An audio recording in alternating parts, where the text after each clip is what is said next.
അല്ല, വിശദീകരണം കിട്ടിയിട്ടില്ല. അതുവരെയും പത്രത്തിൽ വായിച്ചിട്ടുണ്ട്. വിശദീകരണം കിട്ടിയാലും മറുപടി നൽകും. വിശദീകരണം കിട്ടിയാൽ അതിന് മറുപടി നൽകും. അല്ല, ഇതിൽ ഒരു തെരഞ്ഞെടുപ്പാകുമ്പോൾ പുതിയ പ്രഖ്യാപനങ്ങൾ നടത്തുന്നത് പെരുമാറ്റച്ചട്ട ലംഘനമാണ്. എന്നാൽ തെരഞ്ഞെടുപ്പിന്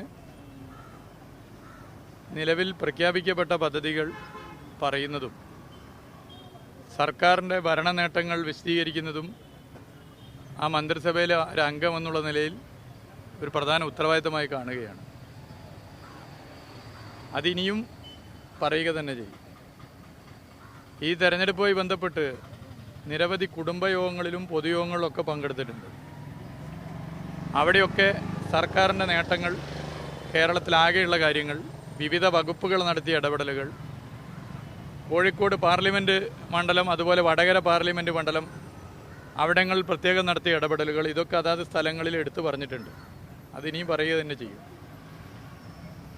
UDF-നെ സംബന്ധിച്ചിടത്തോളം കോഴിക്കോട് 15 വർഷത്തെ ഇവിടുത്തെ MP-യുടെ വികസനവുമായി ബന്ധപ്പെട്ട ഇടപെടലുകളിൽ ദയനീയ പരാജയമാണെന്നുള്ള പൊതുവെ ചർച്ചയുണ്ട്. തെരഞ്ഞെടുപ്പിൽ പൊതുവെ ചർച്ച ചെയ്യപ്പെടുന്ന പ്രശ്നമാണ്. അപ്പോൾ വികസന കാര്യങ്ങളിലൊന്നും പറയാനില്ലാത്തവർ, വികസന പ്രവർത്തനങ്ങൾ നടത്തിയവർ പറയുമ്പോൾ അതിൽ ആകെ ബേജാറായിട്ടൊരു കാര്യമില്ല. ഇപ്പോൾ കോഴിക്കോട് ഒരു സ്റ്റേഡിയം എന്നുള്ളത് നേരത്തെ തന്നെ പ്രഖ്യാപിക്കപ്പെട്ട കാര്യങ്ങളാണ്. അതുമായി ബന്ധപ്പെട്ട് മന്ത്രി ശ്രീ അബ്ദുറഹ്മാനും ഞാനും തന്നെ പങ്കെടുത്തുകൊണ്ട് യോഗങ്ങളും നടന്ന കാര്യമാണ്. അതൊരു പുതിയ കാര്യമല്ല. അത് സംസാരം നടക്കുമ്പോൾ തന്നെ ഞാൻ പറഞ്ഞിരുന്നു, ഇതൊരു പുതിയ കാര്യമല്ല, നേരത്തെ പ്രഖ്യാപിച്ചാണ്. അത് ജനങ്ങൾക്ക് വലിയ സന്തോഷമുള്ള കാര്യം. ഒരു സ്റ്റേഡിയം കോഴിക്കോട് നല്ലതൊന്ന് വരിക എന്നുള്ളത് നാടിന് വേറെ സന്തോഷമുള്ള കാര്യമാണ്.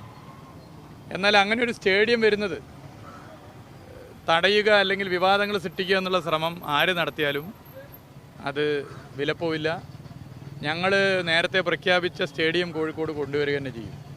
അതിനെല്ലാ നിലയിലുള്ള ഇടപെടലും നടത്തും. ഇപ്പോൾ ഇങ്ങനെയൊരു വാർത്ത പുറത്തു വന്നതിന് ശേഷം കായിക പ്രേമികൾ പല ഭാഗങ്ങളിൽ നിന്നും വിളിക്കുന്നുണ്ട്. അല്ല, നേരത്തെ പ്രഖ്യാപിച്ച സ്റ്റേഡിയം ഇനി എന്തെങ്കിലും തടസ്സം വരുമോ, നഷ്ടം വരുമോ, സർക്കാർ അതിന് പിറകോട്ട് പോലും ഇല്ല. ഞങ്ങൾ കോഴിക്കോട്ട് സ്റ്റേഡിയം കൊണ്ടുവരുമെന്ന് നേരത്തെ തീരുമാനിച്ചാണ്, നേരത്തെ അത് പ്രഖ്യാപിച്ചാണ്, അത് നടപ്പിലാക്കും. അത് എന്ത് തലത്തിലുള്ള അള്ളുവെക്കൽ ആര് നടത്തിയാലും നടപ്പിലാക്കും. ഇതിൽ ഇത്തരം കാര്യങ്ങളിലൊക്കെ എല്ലാവരും ഒന്നിക്കുകയാണ് ചെയ്യേണ്ടത്. ഒരു നാട്ടിലൊരു സ്റ്റേഡിയം വരുന്ന കാര്യത്തിൽ ഇവിടുത്തെ MP, UDF സ്ഥാനാർത്ഥി ഒരുമിച്ച് നിൽക്കുകയല്ല ചെയ്യേണ്ടത്. അത് കക്ഷി രാഷ്ട്രീയ ഭേദമന്യേ എല്ലാവരും ഒന്നിക്കേണ്ട വിഷയമാണ്. അതിലൊക്കെ ഇങ്ങനെ കേവലം തെരഞ്ഞെടുപ്പിൽ ഒരു വിവാദം സൃഷ്ടിക്കുക എന്നുള്ള ശ്രമം നടത്തുന്ന രീതി, ആ രീതി ഒരു തരത്തിൽ അംഗീകരിക്കാൻ പറ്റുന്നതല്ല. അവിടെ പ്രഖ്യാപിച്ച 1300 കോടി രൂപയുടെ സിറ്റി ഇമ്പ്രൂവ്മെൻറ്റ് പദ്ധതി നേരത്തെ പരസ്യപ്പെടുത്തിയ കാര്യമാണ്. കോഴിക്കോട് നഗരത്തിൽ ആ റോഡുകളൊക്കെ വന്നു കഴിഞ്ഞാലുള്ള മാറ്റം നിങ്ങളൊന്ന് ആലോചിച്ച് നോക്കൂ. അപ്പോൾ ഇതൊക്കെ നേരത്തെ തന്നെ പ്രഖ്യാപിച്ച കാര്യമാണ്. അത് ഇനി തെരഞ്ഞെടുപ്പിൽ ഓരോ ദിവസവും ഞങ്ങൾ നടത്തിയ കാര്യങ്ങൾ പറഞ്ഞുകൊണ്ടേയിരിക്കും. സർക്കാർ ചെയ്ത കാര്യങ്ങൾ ഓരോ ദിവസവും പറഞ്ഞുകൊണ്ടേയിരിക്കും. ഇതിൽ നോട്ടീസ് കിട്ടുകയാണെങ്കിൽ കൃത്യമായി ഇതിനകത്തുള്ള നിലപാട് വ്യക്തമാക്കി മറുപടി നൽകും. സ്റ്റേഡിയത്തിനുമായി ബന്ധപ്പെട്ട യോഗങ്ങൾ നടത്തിക്കഴിഞ്ഞു. അതിന് മറ്റ് അലോട്ട്മെൻറ്റുകൾ നടത്തിക്കഴിഞ്ഞു. സർക്കാർ എന്നുള്ളതിൽ കാര്യങ്ങൾ ചെയ്തു കഴിഞ്ഞു. ഞങ്ങളുടെ ഇടപെടൽ യോഗത്തിന് ശേഷം മന്ത്രി തന്നെ വീണ്ടും പ്രഖ്യാപിച്ചു, വീണ്ടും കാര്യങ്ങൾ വിശദീകരിച്ചു. നവംബർ മാസം 9, 2023 മന്ത്രി ശ്രീ V. അബ്ദുറഹ്മാൻ തിരുവനന്തപുരത്ത് വെച്ച് കോഴിക്കോട്ട് സ്റ്റേഡിയം വരുന്നതിനെക്കുറിച്ചും മറ്റും പ്രഖ്യാപിച്ചതാണ്. അന്ന് എല്ലാ പത്രത്തിലും വാർത്ത വന്നതാണ്. കോഴിക്കോട് ജില്ലയിലെയും ചില പത്രങ്ങളിൽ അത് വാർത്തയായിട്ടുണ്ട്. അപ്പോൾ എന്താണ് ഇങ്ങനെ ഒരു വിവാദം ഉണ്ടാക്കിയത് പിന്നിൽ താല്പര്യം എന്നുള്ളത് നമുക്ക് ഊഹിക്കാവുന്ന കാര്യമേ ഉള്ളൂ. അപ്പോൾ കോഴിക്കോട് ഇങ്ങനെ നടക്കുന്ന പ്രഖ്യാപനങ്ങളും വികസനങ്ങളും ഒക്കെ ഒന്ന് മനസ്സിലാക്കാനെങ്കിലും MP തയ്യാറാവണം. വെറും വികസനം മുടക്കാൻ മാത്രമായി നടക്കാൻ വേണ്ടി പാടില്ല UDF. അതിൻ്റെ ബാക്കി ഡീറ്റെയിൽസ് കാര്യങ്ങളൊക്കെ ചെയ്യാം. നമ്മൾ ഗവൺമെൻറ് എന്നുള്ള നിലയിൽ കാര്യങ്ങൾ തീരുമാനിച്ച് പ്രഖ്യാപിച്ചാണ്. അത് അതിൻ്റെ മറ്റു കാര്യങ്ങളൊക്കെ യോഗം എന്നുള്ള നിലയിൽ നമ്മൾ ആലോചിച്ച് മുന്നോട്ട് പോകുന്നു.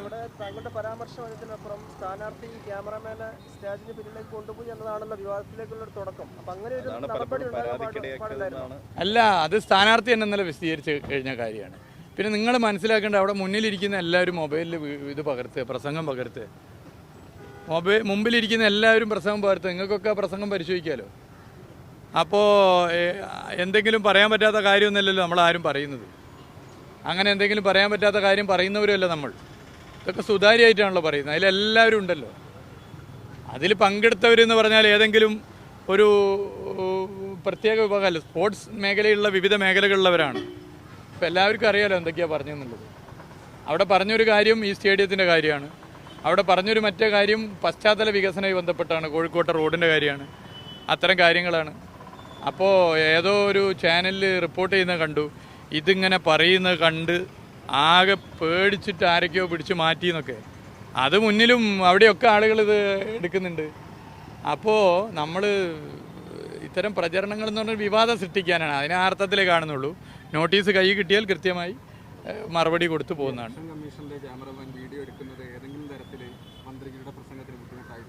അല്ല, നിങ്ങളിപ്പോൾ ഇത്രയും നിങ്ങൾക്ക് കിട്ടിയ സ്ഥിതിക്ക് അത് നിങ്ങൾക്ക് കണ്ടാൽ മനസ്സിലാവില്ലേ? അല്ല,